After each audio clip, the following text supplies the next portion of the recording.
pumunta ka ng gym, ang daming malalaki katawan, tanong mo nga kung nakakapul sila ng babae. I don't think so. Kung gusto mo ng isang bagay na makuha mo or mag-improve ka, then you need to do something. Kailangan mo rin pagsumikapan yun. Karamihan kasi sa inyo, akala nyo pag pinlist nyo yung babae, mariretain nyo yung babae. No, it's not. Akala nyo yung magagandang motor, magagandang kotse, chick magnet. Uy, talaga ba?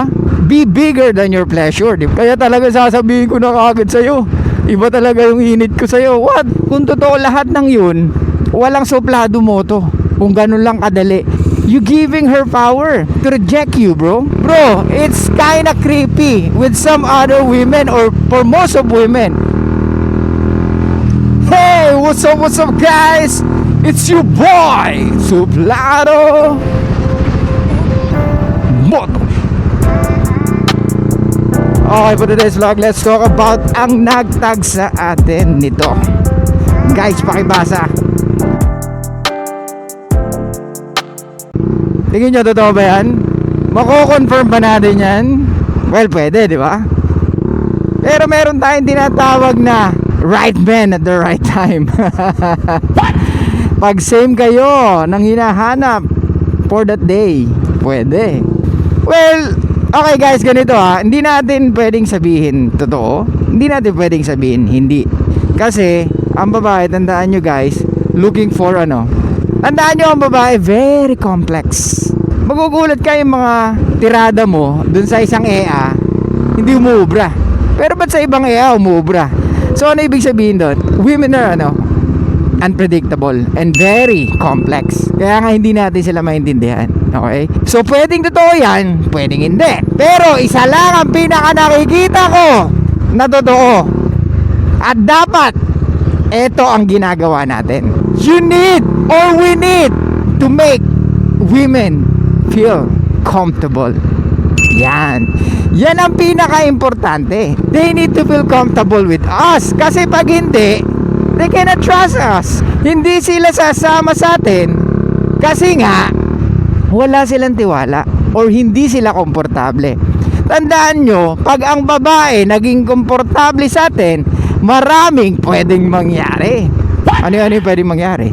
Nandiyan na yun, pwede na siya mag-share sa'yo ng mga secrets niya, o yung mga bagay na ayaw niya, o yung mga bagay na gusto niya.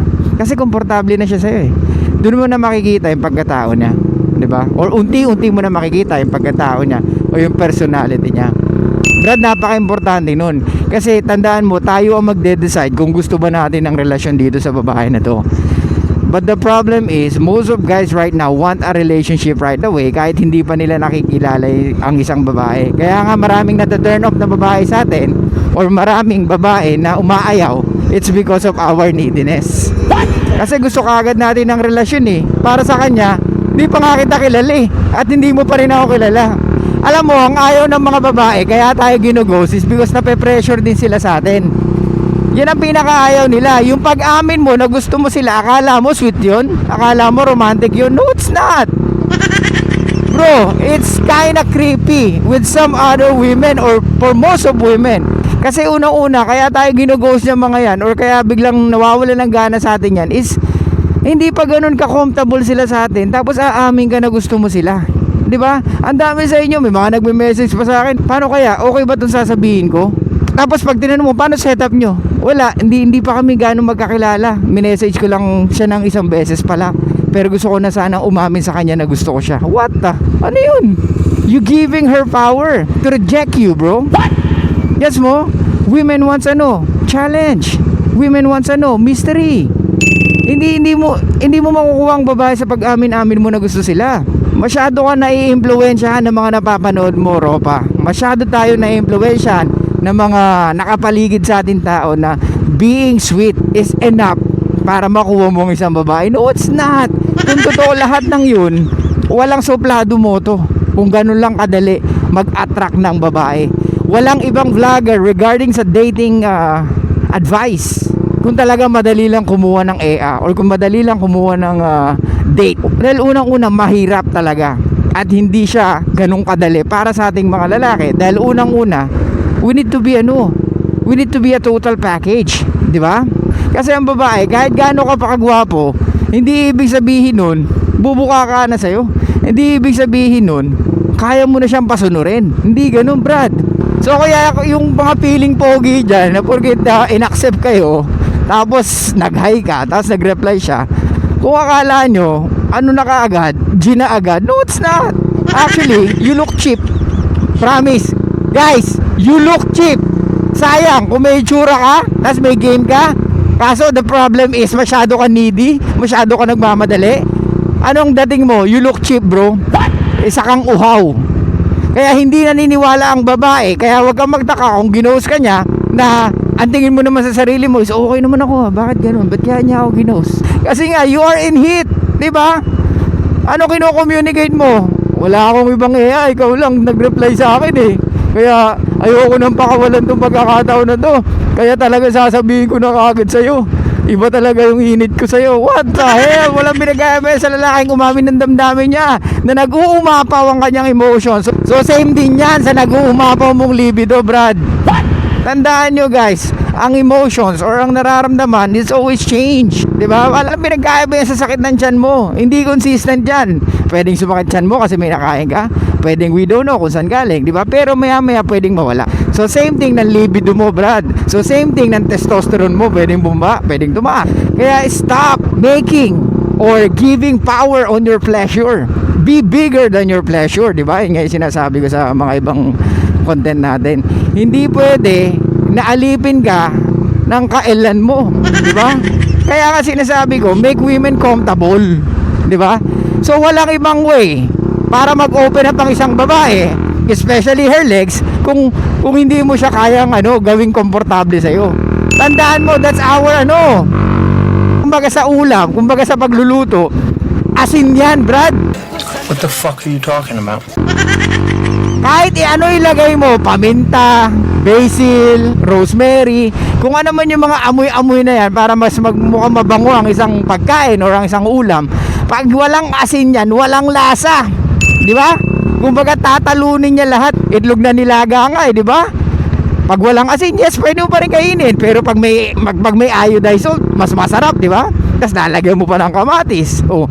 So same thing yan, Brad, sa pagiging komportable ng babae. Kahit ano pang gwapo mo, kahit sabihin mo magaganda kotse mo, kung di naman siya komportable sa'yo nakasama ka, wala rin. Kala nyo yung magagandang motor, magagandang kotse, chick magnet? Uy, talaga ba? It can add status, yes. Pero hindi siya totoong chick magnet. Yung akala nyo, pag malaki katawan nyo, may six packs kayo, talagang ang babae maghahabol. Guys, pag nagka six pack kayo, tsaka nyo sabihin kung totoo yung sinasabi nyo, na chick magnet yung may abs ka. Make sure, pag six pack kayo, magkaroon kayo ng magandang kotse, tsaka nyo sabihin na pag pogi, madaling makakuha ng EA. No, it's not. You need to be a total package. Kasi ang babae, ang pipiliin nila, okay, let's say for example, meron kang kakambal. As in, identical kayo. So, ang problema lang is, merong mas lamang. Ang tanging lamang nung isa, let's say ikaw, pinamalaan ka ng tatay mo ng 50 million. Parehas kayo may 50 million, pero yung isa nag-gym. Kumbaga yung isa, kahit papano, inaalagaan yung sarili. Pero ikaw, walang disiplina sa sarili. Kain lang ng kain. Pero yung isa, talagang nagsusumikap maging healthy kasi may pera na siya, di ba? So ang kailangan niyang pagtuunan is yung health niya, tama? So tingin nyo guys, kanino mas magiging komportable ang isang babae? Hindi natin pwede single out yung looks, hindi natin pwede single out yung abs mo, hindi natin pwede single out yung may maganda kang motor, may maganda kang kotse. Kasi kung totoo yun, di sana maraming lalaki na may motor, may kotse, may pera, na maraming babae in a way na sila yung nasusunod. At the end of the day, ang tingin pa rin nila sa atin is lalaki tayo na tayo yung dapat mag-provide ng something, di ba? Okay guys, ito lagi nyo tatandaan, ang pinakamahirap gawin is to retain the woman in a way na paano ka magiging consistent sa mga pinakikita mo.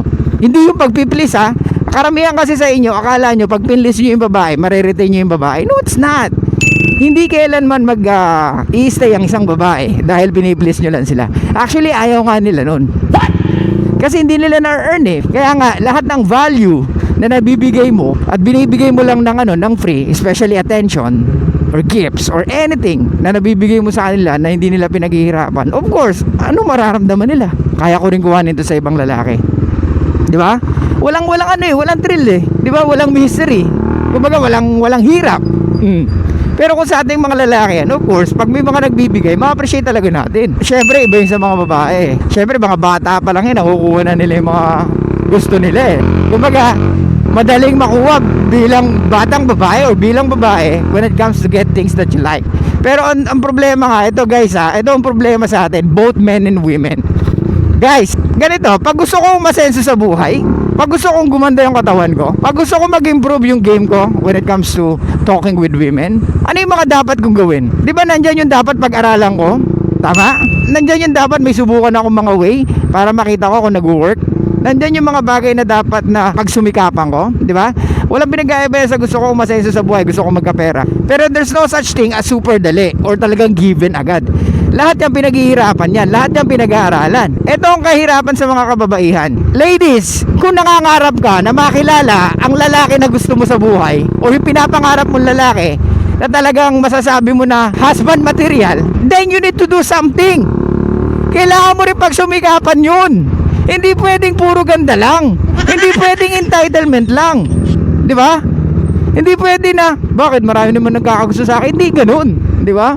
At the end of the day, yung lalaki pinapangarap mo, pwedeng mawala pag nakita niya na what else can you give for me? Kung puro ganda lang. Di ba? So sa ating mga lalaki, same thing, di ba? We become delusional na kaya natin makuha yung mga babae kahit wala tayong ginagawa. No, hindi pwede yun. We become delusional na akala natin dahil nakapanood tayo ng sweet ng mga Korean novela na ganito yung ginagawa nila, masyadong sweet at napapao nila yung babae. Akala natin nag-work yun. No, it's not. Akala natin sa panonood lang ng mga Korean novela o yung mga palabas na talagang nakakakilig, enough na yun para makuha ang isang babae. No, it's not, bro. We need to make women comfortable. Kaya nga ulitin ko, kung gusto mo ng isang bagay na makuha mo or mag-improve ka, then you need to do something. You need to focus on improving something. Bagsak ka lagi sa pakikipag-usap sa mga hindi mo naman ginagawa. Kasi na-reject ka ng once, ayaw mo na uli. Hindi pwede yung ganun. Sa mga babae naman, porket nakita nila sa mga kaibigan nila, nakakakuha ng mga gwapong lalaki, akala nila okay na yun. No, it's not. Hindi nyo rin alam kung paano nila ginawa yun. Siyempre, may ginawa rin sila para sa sarili nila, para makuha nila yun. Okay? We need to do something para makuha natin yung pinapangarap natin. Hindi tayo pwede mag-rely sa looks lang. Hindi tayo pwede mag-rely sa pera lang. Hindi tayo pwede mag-rely sa ganda lang ng katawan mo, sa laki ng braso mo. Pumunta ka ng gym, ang daming malalaki katawan. Tanong mo nga kung nakakapul sila ng babae. I don't think so. Kumpleto gear pa yun. Pero hindi naman sila nakakapul. I witness most of guys at the gym, it's hard for them to pull women. Well, syempre, pag sila angasan lang yan. Kumbaga, pag sila syempre, buhatan lang na sariling bangko yan. Pero sa totoo lang, I don't think na they can pull women. Alam natin, bilang lalaki, mahirap mag-pull ng mga babae. Kaya nga guys, wag tayong mga masyadong komportable. Nakala natin, sa gandang lalaki, sa ganda ng kotse mo, kaya mong mag-pull agad ng babae. No, it's not. Okay? Hindi madali. Kasi kung madali, walang dating advice na mangyayari. So yun guys, lagi niyong tatandaan, hindi porket in-accept kayo, hindi porket finalo kayo sa social media, gusto ka na rin niya. You need to do your job. You need to attract her. Kasi pag wala kang ginawa, walang mangyayari. Gets mo? Tandaan nyo, ang grasya, hindi yan lumalaglag galing puno. Pinaghihirapan yan. Kaya nga, ikaw, pag lumabas ka, mas marami kang opportunity kesa nasa bahay ka. Gets nyo ba? Hindi nyo pwedeng sabihin na hihintayin ko na lang yung babae na ibibigay ni Lord. Ano sinasabi mo? Baka magalit pa sa'yo si Lord. Di ba? Sasabihin niya, paano ko ibibigay sa'yo? Wala kang ginagawa para sa sarili mo. Anong mga ginagawa mong hakbang para umasenso ka sa buhay? Para mag-improve yung game mo? Para mas tumaas yung pera mo? Di ba? Para mas mapangalagaan mo yung health mo. Takot ka nga magpunta ng gym kasi socially awkward ka. Guys, lahat ng nagpupunta sa gym, of course, at first, they are socially awkward. Pero, hindi ibig sabihin hihinto ka na. Lahat tayo nag-start sa maliit. Di ba? Maliit ang braso, maliit ang katawan. Pero, nasa sa atin yun kung gusto natin may mangyari. Okay guys, ulitin ko. Women wants to feel comfortable. Okay? Hindi sila, or hindi natin, makukuha yung loob nila kung hindi sila komportable sa atin. Okay? Yun yung pinaka dapat natin makuha, or yun ang dapat natin mapag-aralan when it comes to creating attraction. Para makuha mo yung date na gusto mo, you need to make her feel comfortable. Okay? So ayun lang guys, thank you so much. I'll see you guys next time. And bye-bye.